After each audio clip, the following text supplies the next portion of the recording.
For the next video, what I'd like to do is demonstrate cutting procedures with electric tools.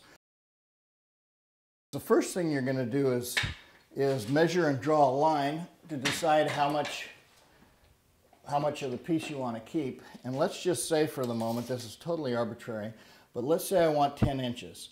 What I'm doing is I'm keeping the tape measure horizontal with the material, parallel to the edge of the material.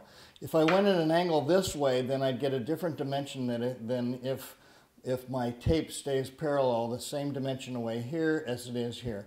So I'm going to make a little caret mark right at 10 inches. And then I use a speed square and draw my line right through the center of that caret mark. And there I have it. I'm ready to make my cut.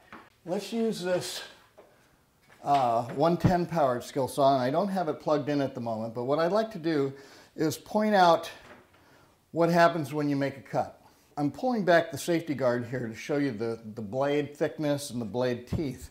Of course, you have to account for this blade thickness when you make your cut. The teeth on the blade actually stick out a little bit farther than the base metal of the entire surface of the blade. A little bit to the right and a little bit to the left. So you have to account for the teeth size when you're making your cut. Now when I make my cut, I'm making the cut where the piece that I want to keep is hanging off of the edge of my support surface here. And if I were making the cut this way, after I got maybe halfway through or a little more than halfway through, what would happen is my piece of wood would start caving in this way because of the weight on it here. And as it caved in this way, it would begin to pinch on the blade. What happens then is the blade wants to kick, the whole saw wants to kick back, and that's very dangerous, so it can actually kick right back at you. Always start the piece of equipment away from the wood. Get the blade up to full speed before you start beginning to push it through. Here goes.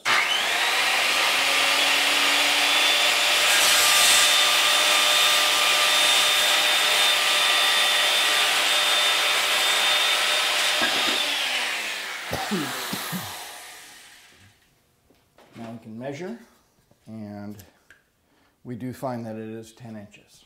Okay? I mentioned the handheld skill saw, battery operated. The blade is a little bit thinner. It's also smaller diameter. But again, it works just the way the other one does.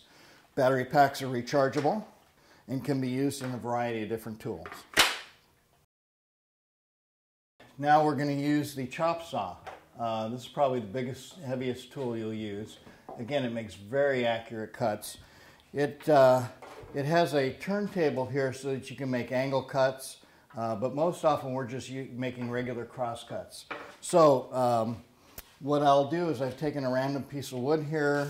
I'll make a measurement, an arbitrary measurement of, let's say, 19.5 inches. And I make my little caret mark, and again using the speed square, make a line across. And now, again, if we'll take a look at this blade, it's a little bit thicker. Maybe you can better see the teeth coming out each side. And so here what you want to do is bring this down slowly and line it up with your line. This has a safety trigger here. We've got the safety switch and a trigger. So you can only pull the trigger with the safety switch depressed, all right? So again, I'm going to start it up, and I want to get the blade up to full speed before I begin bringing it down. I'm using my hand here as far away from the blade as possible to clamp against the fence so that I'm sure that my blade is going to come down in the right position. And my wood has shifted a little bit. Okay, put it back. Good, here we go.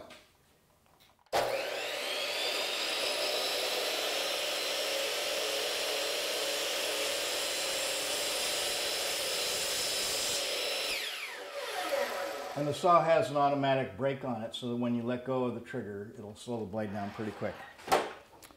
And we can check our dimension. 19.5. That's where it wants to be. So, again, I think the biggest infraction that I see both out on the site and even sometimes by some of the people who are providing instruction for Cornerstone is that they'll bring this saw down much too fast. They won't let it get up to full speed. They bring it right into the wood quickly.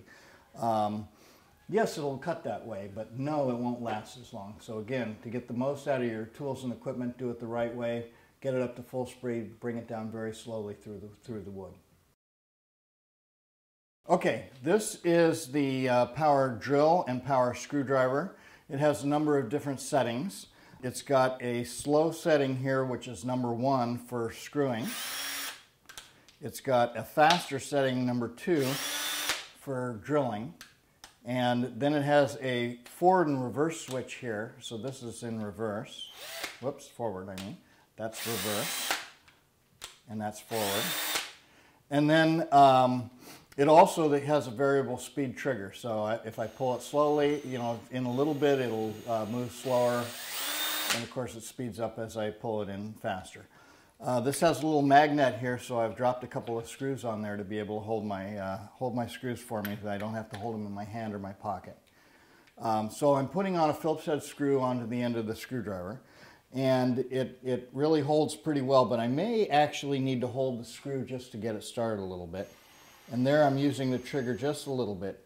Now to get the best screw force, you need to use your body, okay? And so I'm putting my entire body into it, and that way it goes in really easily. To get it out, put it in reverse, and again I'm using the force of my body pushing on it, and it comes out very easily. So those are the basics of using the screwdriver. Just unscrew this and you can slide in a different piece of equipment, whether it be a drill bit or a different screwdriver head. And then one last thing, it does have a torque setting here.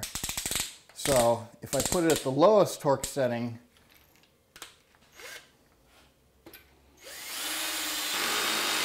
you can see it starts stopping when it hits some resistance. As I increase that setting, it drills in farther and farther.